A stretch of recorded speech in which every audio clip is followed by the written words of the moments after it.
आशीष और स्वागत है आपका मेरे खास प्रोग्राम में। लोकसभा चुनाव 2019 की सरगर्मी के बीच एक बार फिर से बदजुबानी सामने। उत्तर प्रदेश की कैसरगंज लोकसभा सीट से बीजेपी उम्मीदवार ब्रजभूषण शरण सिंह ने विवादित बयान दिए थे।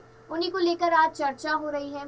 बताती चलूं यहाँ पर कि मीडिया को संबोधित करते हुए बीजेपी उम्मीदवार ब्रजभूषण शरण सिंह ने बसपा सुप्रीमो मायावती को गुंडा बताया था और यहाँ पर देखा जाए तो उन्होंने ये तक कहा कि चुनाव के बाद मायावती को जेल जाने से कोई नहीं रोक सकता। बात है 2019 की।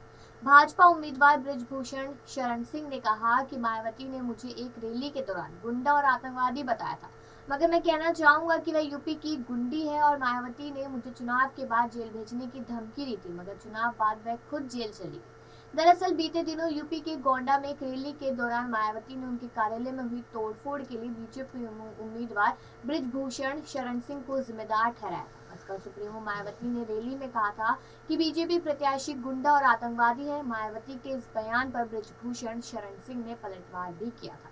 अब देखा जाए ये कुछ ऐसी कहानी थी जो शायद हो सकता है कि काफी लोगों को मालूम हो और काफी लोगों को नहीं, लेकिन यहाँ पर सिर्फ यही भाषण नहीं हुआ था, यही बयानबाजी नहीं हुई थी। ऐसे काफी बार हो चुका है जब ब्रजभूषण शरण सिंह और मायावती के बीच में काफी बार ये तगड़ी भिड़ंत देखने को मिली है। लेकिन अब यहाँ पर बसपा के एक सांसद निकल कर आए हैं श्याम सिंह, जो लगातार यहाँ पर कहीं ना कहीं तारीफों के पुल बांध रहे हैं ब्रजभूषण शरण सिंह को लेकर। उन्होंने कहा कि जो भी इल्जाम इन पर लगाए गए हैं वो सरासर झूठे हैं और अनुराग ठाकुर को यहाँ पर कहीं ना कहीं निशाने पर लेते हुए नजर आए हैं। अब मायावती उस पर क्या राय देगी वो तो देखना होगा, लेकिन अभी की जो बड़ी जानकारी सामने आई है उसके बारे में भी बताते चलते हैं कि देश के बड़े पहलवानों के लगाए गए आरोपों के बाद विवादों से घिरे भारतीय कुश्ती महासंघ के अध्यक्ष रह चुके, कह सकते हैं हम ये चीज, क्योंकि देखा जाए यहाँ पर उन्हें पद से हटाने की बात कही जा रही है, लेकिन कहीं ना कहीं यहाँ पर अभी भी सांसद पद उनके पास है।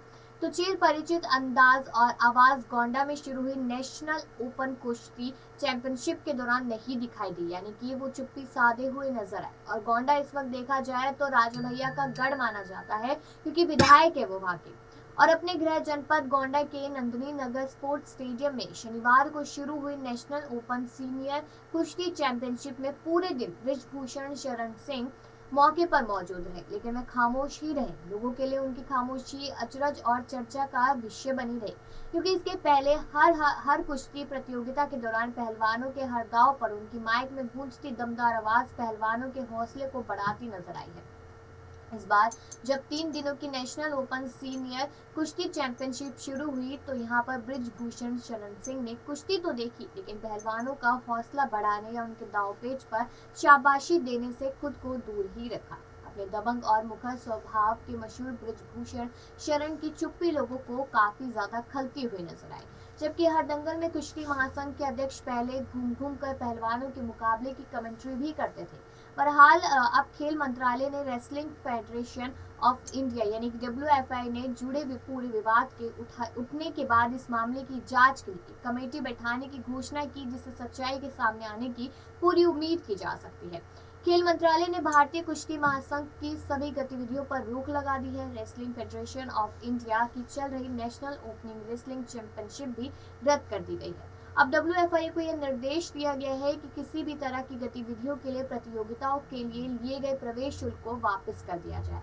और यहाँ पर अनुराग ठाकुर भी साफ तौर पे कहते नजर आए, और यहाँ पर जो पहलवान है वो अनुराग ठाकुर का विरोध करते आए, ना कि यहाँ पर उन्होंने ब्रजभूषण का कहीं ना कहीं यहाँ पर अपराध विरोध किया था। लेकिन अगर देखा जाए यहाँ पर तो गोंडा वो खुद उनका जिला है, राजा भैया का वो जिला है, क्योंकि वो सांसद है और राजा भैया वहां से विधायक है। और वहां पर लगातार ये देखा जाता है कि जब भी पहलवानी होती है तो यहाँ पर बहुत अलग अलग तरीके से कमेंट्री करते नजर आते हैं, एक अलग ही तरीके से अपनी बात रखते नजर आते हैं। लेकिन इस बार ऐसा कुछ नहीं देखा गया, तो यहाँ पर साफ तौर पे कह दिया गया है कि अब यहाँ पर डर चुके हैं ब्रजभूषण और वो कुछ नहीं कर सकते। अब देखना यह है कि सरकार इस मुद्दे पर कोई कदम उठाती है या नहीं, WFI पर क्या कार्रवाई की जाती है या ब्रजभूषण से इस्तीफा मांगती है या नहीं, क्योंकि मामला तो कहीं ना कहीं 4 हफ्ते आगे तक खिंच चुका है।